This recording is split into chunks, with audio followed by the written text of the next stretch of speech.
तो स्वागत है आपका ब्यूटीफुल सा चैनल बायो वाला में। तो आज का टॉपिक वही बायोलॉजिकल क्लासिफिकेशन जो पहला कल आपको दो पार्ट में मिला था, वो लेक्चर 1 था। तो देखिए, छोटा छोटा पार्ट बनाने का यही रीज़न है, थोड़ा मेरा स्टोरेज कम है, इसीलिए छोटा छोटा पार्ट बना रहे हैं। तो इसमें जो है आज भी हो सकता है 2 पार्ट में आ जाए, लेकिन आज इसको चैप्टर को फिनिश करना है। तो मैं यही बता दूं कि सबसे पहले इसमें जो है बायोलॉजिकल क्लासिफिकेशन से स्टार्ट किए थे। तो बायोलॉजिकल क्लासिफिकेशन में जो है ये सेकेंड मोस्ट चैप्टर है 11th NCERT का।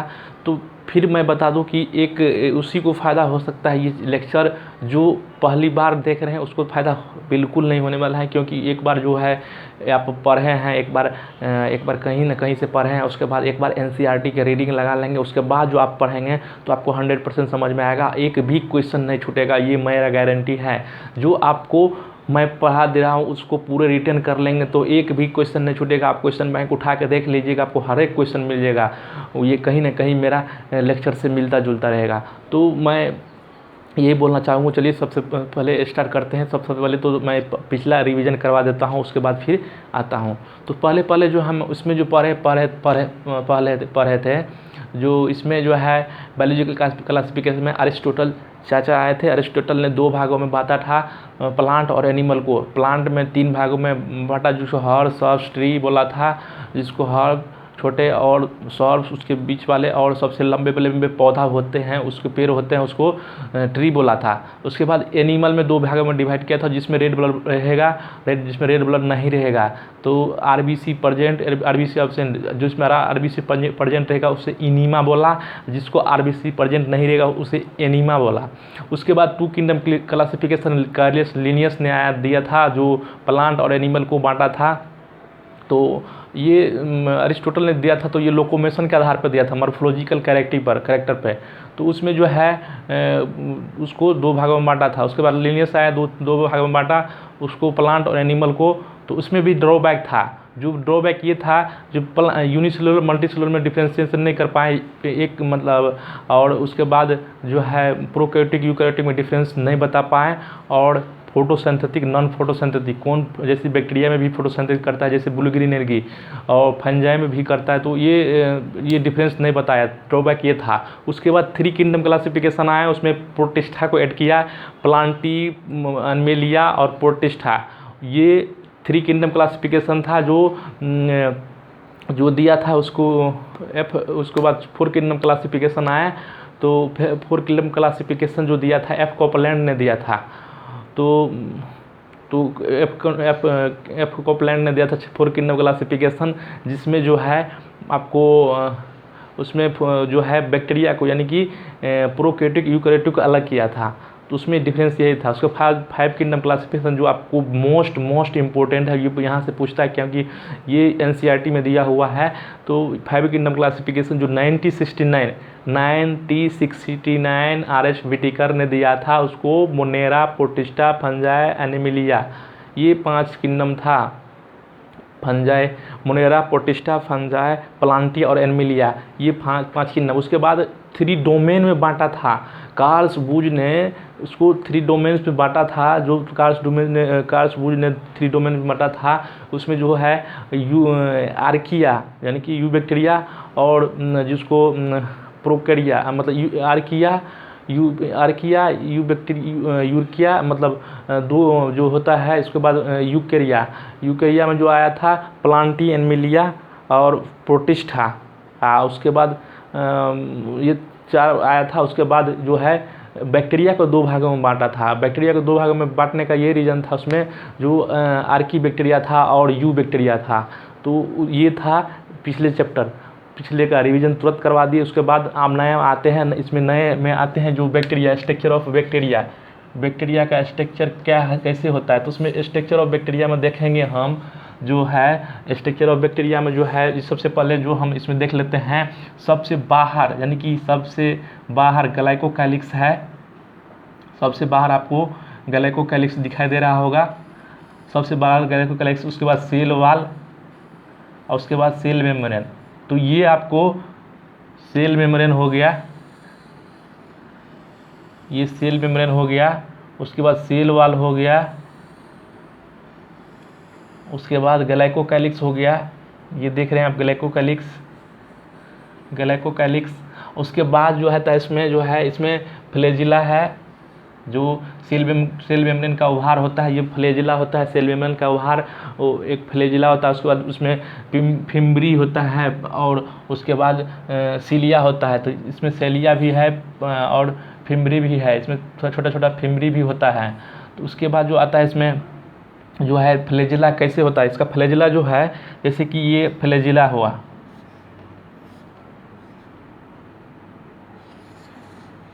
ये बॉडी हो गया, ये हुक हो गया और ये फ्लैजिला हो गया। तो इसमें फिर जो है इसके अंदर जो है एक डीएनए होता है, डीएनए जो होता है नेकेड डीएनए होता है, यानी कि इसमें हिस्टोन नॉन हिस्टोन यानी कि सर्कुलर क्रोमोसोम होता है विदाउट क्रोमोसोम, जो है इसमें इसको न्यूक्लियोइड कहते हैं या जीनोफोर कहते हैं इसको। तो ये इसमें जो है नेकेड यानी कि विदाउट क्रोमोसोम, मतलब क्रोमोसोम नहीं होता है। तो इसके बाद इसमें जो सेल मेम्ब्रेन का उभार जो होता है, इसमें सेल मेम्ब्रेन का उभार जो होता है उसको हम मेजोसोम कहते हैं। ये इस पे एंजाइम होता है, रेस्पिरेटरी एंजाइम, जिस पे जो हमारे मतलब इसमें जो है ये इस पर एंजाइम होता है जो इसमें फोटोसिंथेसिस यानी कि रिस्पायरेशन करता है। जैसे जिस तरह से हमारा इसका सेल मेम्ब्रेन पर ही जैसे मेरा फोटोसिंथेसिस होता है, जैसे क्लोरोफिल ए होता है, क्लोरोफिल बी होता है, उसको उसी तरह से इसमें जो है ये फोटोसिंथेसिस करता है मेजोसोम पे। तो ये हो गया आपको। उसके बाद इसमें एक प्लाज्मिड होता है जो जिसको एक्स्ट्रा क्रोमोसोमल डीएनए बोलते हैं, एक्स्ट्रा क्रोमोसोमल डीएनए बोलते हैं इसको। तो ये हो गया प्लाज्मिड। ये प्लाज्मिड ये क्या करता है कि मान लीजिए कोई बैक्टीरिया आता है उस समय में, मान लीजिए कोई नया बैक्टीरिया, उसको मतलब इस बैक्टीरिया से ये यूज होता है कि अगर मान लीजिए इसमें कोई इंसुलिन बनाना है, कोई बनाना है, तो इस बैक्टीरिया इस प्लाज्मिड को निकालेंगे सीधे, और निकालने के बाद यहाँ पे जो है नया प्लाज्मिड जोड़ देंगे और फिर इसको जो है बैक्टीरिया में होस्ट मतलब रख देंगे, होस्ट कर देंगे, जिससे क्या होगा ये जो मल्टीप्लाई करेगा तो एक नया तरीका मतलब उसी जो सेल को ऐड किया था उसको वो जो है नया बना डीएनए प्रोड्यूस कर देगा। तो ये फ़ायदा होता है इससे प्लाज्मिड से। उसमें जो इसमें जो होता है राइबोसोम जो होता है 70S, ये जो है इसको जो पूरे देख रहे हैं इस पर एक राइबोसोम जुड़ा हुआ है, mRNA है, mRNA पर जो है राइबोसोम जुड़ा हुआ है। तो राइबोसोम जो है इसमें 70S राइबोसोम होता है। तो ये इसमें जो सब यूनिट 2 सब यूनिट होता है जो 30S और 50S, ये दोनों जोड़ के 80 नहीं पुराना है, ये याद रखना होगा कि 80 नहीं होता है, दोनों जोड़ के 80 नहीं होता है। इसमें जो है 70S राइबोसोम होता है, 70S राइबोसोम होता है ये इसमें ये दिखाया है, ठीक है। उसके बाद इंक्लूजन बॉडी होता है, ये छोटा छोटा इंक्लूजन बॉडी होता है जो ग्लाइकोफॉस्फेट के रूप में, स्टार्च के रूप में, ये ग्लाइकोजन के रूप में स्टोर करके अपना फूड को स्टोर करके रखते हैं। तो उसके बाद जो इसमें जो है ग्लाइकोकैलिक्स स्लाइम लेयर होगा, कैप्सूल होगा। अगर स्लाइम लेयर होगा तो इसमें देखा जाए तो स्लाइम लेयर होगा, एक कैप्सूल होगा, यानी कि इसके बाद इंक्लूजन बॉडी में जो होता है स्टार ग्लाइकोसाइलिन होता है। तो ये हो गया ग्लाइकोकैलिक्स, और इसमें तो और कुछ नहीं है। तो ये था बैक्टीरिया का स्ट्रक्चर जो आपने देख लिया। इसमें जो है राइबोसोम होता है, यानी कि 70S राइबोसोम होता है। पूरे जो राइबोसोम जो mRNA पर जुड़ता है तो पोलीसोम कहते हैं। इसमें सेल वाल होता है। उसके बाद सेल मेम्ब्रेन होता है, ग्लाइकोकैलिक्स होता है। सेल मेम्ब्रेन अगर सलाइमी होगा या कैप्सूल होगा तो ये हो गया इसमें। उसके बाद जो है इसमें 70S राइबोसोम होता है, इसमें मेजोसोम होता है। मेजोसोम जो होता है ये राइबोसोम मेजोसोम जो होता है उस पर रेस्पिरेटरी एंजाइम पाया जाता है, जो आपको एंजाइम पाया जाता है उसमें रिस्पिरेशन में हेल्प करता है। तो ये था आपका स्ट्रक्चर ऑफ बैक्टीरिया। बैक्टीरिया का स्ट्रक्चर ये था ऑल ओवर, इसमें देख लिए। उसके बाद हम आते हैं आर्किया पे। आर्किया में जो है जैसे बैक्टीरिया, जैसे मोनेरा में जो था, मोनेरा बैक्टीरिया में आपको आर्किया और यू बैक्टीरिया, तो यू बैक्टीरिया पढ़ेंगे, आर्किया यहाँ पढ़ रहे हैं। तो आर्किया जो आता है इसमें, आर्किया में हेलोफाइल, मिथेनोजेन और थर्मोएसिडोफाइल। तो इसमें जो है थर्मोएसिडोफाइल, हेलोफाइल जो साल्टी एरिया में रहेगा, हेलोफाइल जो साल्टी एरिया में रहेगा, और मिथेनोजेन जो मार्सी एरिया में रहेगा, हेलोफाइल मार्सी एरिया, हेलोफाइल जो साल्टी एरिया में रहेगा, मिथेनोजोन जो मार्सी एरिया में रहेगा, थर्मोएसिडोफाइल जो हॉट स्प्रिंग में रहेगा। तो ये मिथेनोजोन जो है मीथेन प्रोड्यूस करता है, जो रूमिनेंट यानी कि जैसे गाय भैंस के रूमिनेंट में रहता है ये बैक्टीरिया, तो जो मिथेनोजन पर, इसीलिए गोबर गैस जो होता है उसमें मैक्सिमम जो होता है मीथेन पाया जाता है। जो इसका डंक गोबर होता है उसमें मिथेनोजोन पाया जाता है इसमें। और उसके बाद आता है थर्मोएसिडोफाइल। थर्मोएसिडोफाइल जो होता है हॉट स्प्रिंग, यानी कि ये गर्म से गर्म, यानी कि तपता हुआ धूप, यानी कि जहाँ आप समुद्र में देखिएगा एकदम लावा रहेगा, वहाँ भी प्रेजेंट रहेगा। 80 से 90 डिग्री टेम्परेचर पे भी सहन कर सकता है। इसलिए आर्की बैक्टीरिया डिफर होता है, मतलब अलग उसका सेल वाल थोड़ा डिफरेंट होता है। तो इसमें जो है इसमें आर्की बैक्टीरिया दूसरा बैक्टीरिया, इस यहाँ क्वेश्चन आता है कि आर्की बैक्टीरिया जो होता है डिफरेंट होता है। आर्की बैक्टीरिया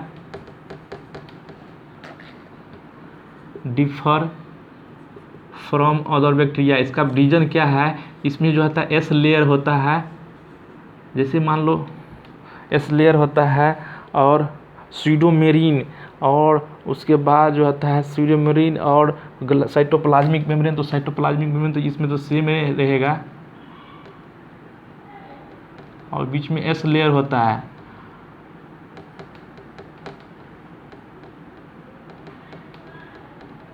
एस लेयर होता है, स्यूडोमेरीन होता है, और उसमें और ऑल ओवर इट जो इसमें ब्रांच होता है, यानी कि इसका जो होता है ब्रांच टाइप का होगा।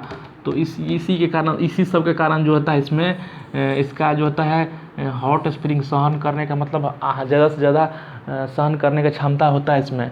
तो ऑल ओवर इट इतना ही था उसमें। उसके बाद यू बैक्टीरिया पाते हैं। यू बैक्टीरिया एक ट्रू बैक्टीरिया होता है, रिजिड सेल वाल होता है, मोटाइल फ्लैजेलेट होता है, और साइनो बैक्टीरिया इसमें आता है। जो cyanobacteria blue green algae को बोलते हैं साइनो बैक्टीरिया, और इसमें जो प्लांट की तरह ही बिहेव करता है, क्लोरोफिल ए पाया जाता है इसमें, क्लोरोफिल ए, और प्लांट जैसे फोटोसिंथेसिस करता है वैसे ये भी फोटोसिंथेसिस कर सकता है। तो इसमें यही था इतना ऑल ओवर साइनोबैक्टीरिया में। उसके बाद आते हैं फिलामेंटस पे, यानी कि ब्लू ग्रीन एल्गी पे आते हैं। ब्लू ग्रीन एल्गी में जो है हेलोफाइल हो गया। उसके बाद हेलोफाइल में जो होता है थोड़ा पॉइंट देख लेते हैं। हेलोफाइल में जो है ये इसमें जो है आपको use for colonial pigment of the food industry में यूज होता है। इसके एरिया ऑफ पेट्रोलियम में यूज होता है। रिमूवल ऑफ टॉक्सिक मटेरियल, जो बड़ा बड़ा मतलब जहाँ पे कचरा है वहाँ उसको रिमूव करने में हेलोफाइल का यूज करते हैं। तो उसके बाद आते हैं ब्लू ग्रीन एल्गी में। ब्लू ग्रीन एल्गी में जो है फिलामेंटस फॉर्म होता है। फिलामेंटस जो एनासिस्टिक होता है, एग्जाम्पल कॉलोनियल होता है जो माइक्रोसिस्टिक होता है, फिलामेंटस होता है नॉस्टॉक होता है, एनेमिना होता है। तो ये 3 फॉर्म है इसका। जो कॉलोनियल फॉर्म ब्लू ग्रीन हो सकता है, उसके बाद कॉलोनियल फॉर्म के बाद फिलामेंटस फॉर्म हो सकता है, उसके बाद जो है फिलामेंटस फॉर्म और जो कॉलोनी के रूप में हो सकता है। तो ब्लू ग्रीन में पढ़ते हैं, आगे पढ़ेंगे ब्लू ग्रीन एल्गी में। चलिए आगे चलते हैं, तो आप लोग नोट डाउन करेंगे इसको, उसके बाद मैं आगे चलता हूँ। उसके बाद नया पे आते हैं, तो इसमें जो है ब्लू ग्रीन एल्गी के बारे में बताएंगे। इसमें ब्लू ग्रीन एल्गी जो है उसमें जो है ब्लू ग्रीन एल्गी में जो होता है nitrogen N2 fixation. Blue green algae पढ़ते हैं, इसमें जो है ये पहला N2 फिक्सेशन करता है, नाइट्रोजन फिक्सेशन करता है, और ये नाइट्रोजन फिक्सेशन करता है। उसके बाद जो इसमें मुसलिजन शीट होता है, यानी कि कवर उसके जैसे नोस्टॉक हो गया, आपको ये नोस्टॉक हो गया। इसमें जो है इस पे जो एक म्यूसिलिनस शीट होता है जो वाटर को ऑब्जॉर्ब और वाटर से प्रिवेंट करता है। तो ये म्यूसिलिनस शीट हो गया, थोड़ा लाइट कट गया इसीलिए मैं पॉज कर